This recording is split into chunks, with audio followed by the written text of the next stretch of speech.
চারিদিকে মশার দৌরাত্ম্য, কয়েল জ্বালিয়ে বা স্প্রে করেও মশার কামড় থেকে বাঁচা যাচ্ছে না। সারা দেশে এমন ভয়াবহ পরিস্থিতিতে বিজ্ঞানীরা দিচ্ছেন বড় সংক্রমণের ইঙ্গিত। বর্তমান আবহাওয়া পরিস্থিতি ডেঙ্গুর বড় সংক্রমণের ইঙ্গিত দিচ্ছে বলে মনে করেন সরকারের রোগতত্ত্ব, রোগ নিয়ন্ত্রণ ও গবেষণা ইনস্টিটিউটের সাবেক প্রধান বৈজ্ঞানিক কর্মকর্তা তৌহিদ উদ্দিন আহমেদ। তিনি বলেন, এবার থেমে থেমে বৃষ্টি হচ্ছে, আবার ভ্যাপসা গরম। এটা ডেঙ্গুর এডিস মশা বৃদ্ধির একেবারেই আদর্শ অবস্থা। চলতি বছর এখন পর্যন্ত যতজন ডেঙ্গু আক্রান্ত হয়েছেন এর সংখ্যা গতবারের চেয়ে অনেক বেশি। বিশেষজ্ঞরা বলছেন, এবার ডেঙ্গু বৃদ্ধির আদর্শ পরিস্থিতি রয়েছে। চলতি বছরে গতকাল সোমবার 9 জুন পর্যন্ত দেশে 4,977 জন ডেঙ্গুতে আক্রান্ত হয়ে হাসপাতালে ভর্তি হয়েছেন। এ সময় ডেঙ্গুতে মারা গিয়েছেন 23 জন।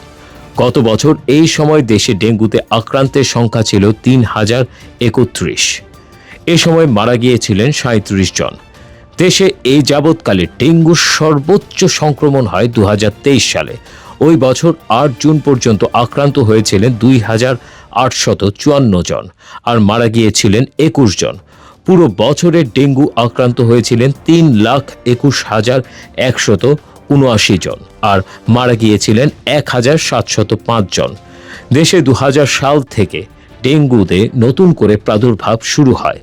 এরপর পরবর্তী 23 বছর এত সংক্রমণ বা মৃত্যু হয়নি, যা 2023 সালে হয়েছিল।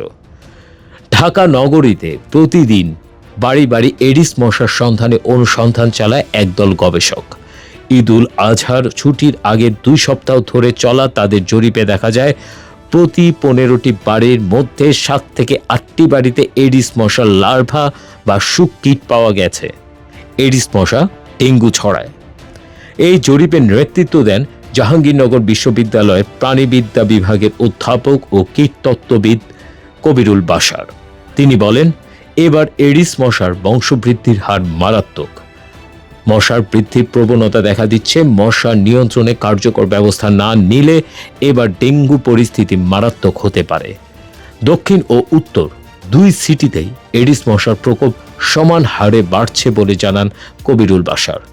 গত মে মাসে দেশে স্বাভাবিকের চেয়ে 63% বেশি বৃষ্টি হয়েছে। চলতি মাসেও থেমে থেমে বৃষ্টি হচ্ছে, আবার এর সঙ্গে তাপপ্রবাহ রয়েছে। আগামী 1 সপ্তাহের মধ্যে বৃষ্টি বাড়তে পারে। আবার এদিকে সাগরে নিম্নচাপ সৃষ্টির পূর্বাভাসও রয়েছে। যুক্তরাজ্যের কেইল ইউনিভার্সিটির মশাবাহিত রোগের গবেষক ও বাংলাদেশি বিজ্ঞানী নাজমুল হায়দার বলেছিলেন, এডিসের বংশ বিস্তারে তাপমাত্রা 28 থেকে 30 ডিগ্রি সেলসিয়াস বেশি উপযোগী। মে মাসে বিশেষ করে রাজধানীতে তাপমাত্রা কম থেকেছে, আবার বৃষ্টিও হয়েছে থেমে থেমে। এমন অবস্থায় বংশ বিস্তারে সহায়ক হয়েছে এডিস মশার। শুধু এডিস নয়, বিশেষ করে রাজধানীতে এই বছর কিউলেক্স মশারও ব্যাপক বিস্তার ঘটে। গত মার্চে রাজধানীর গুলশানে মশার অবস্থা নিয়ে গবেষণা করেন জাতীয় বিশ্ববিদ্যালয়ের কীটতত্ত্ববিদ অধ্যাপক সাইফুর রহমান। তার গবেষণা অনুসারে 24 ঘন্টায় সর্বনিম্ন 900 থেকে 2000 মশা পাওয়া যায় ওই এলাকায়।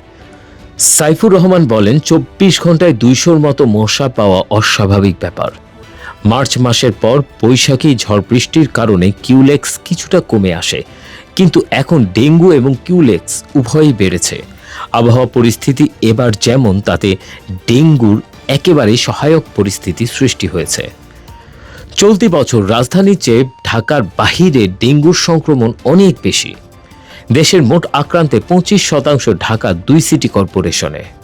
বিভাগের সর্বোচ্চ সংক্রমণ বরিশাল বিভাগে 1,994 জন।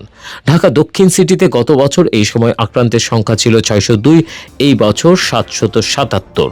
উত্তরে ছিল 438, এবার 669। ডেঙ্গুর সংক্রমণ বৃদ্ধির বিষয়টি নিয়ে ঢাকা দক্ষিণ সিটির প্রধান নির্বাহী কর্মকর্তা মোহাম্মদ জিল্লুর রহমান জানান, আক্রান্তের সংখ্যা হয়তো বাড়তে পারে, কিন্তু পরিস্থিতি নিয়ন্ত্রণে আমাদের প্রস্তুতি রয়েছে, বাজেটও রয়েছে। ঈদের ছুটির জন্য তৎপরতা বন্ধ ছিল, তারপর তা জোরে সোরে শুরু হবে। টেক্স রিপোর্ট, বাংলার আওয়াজ।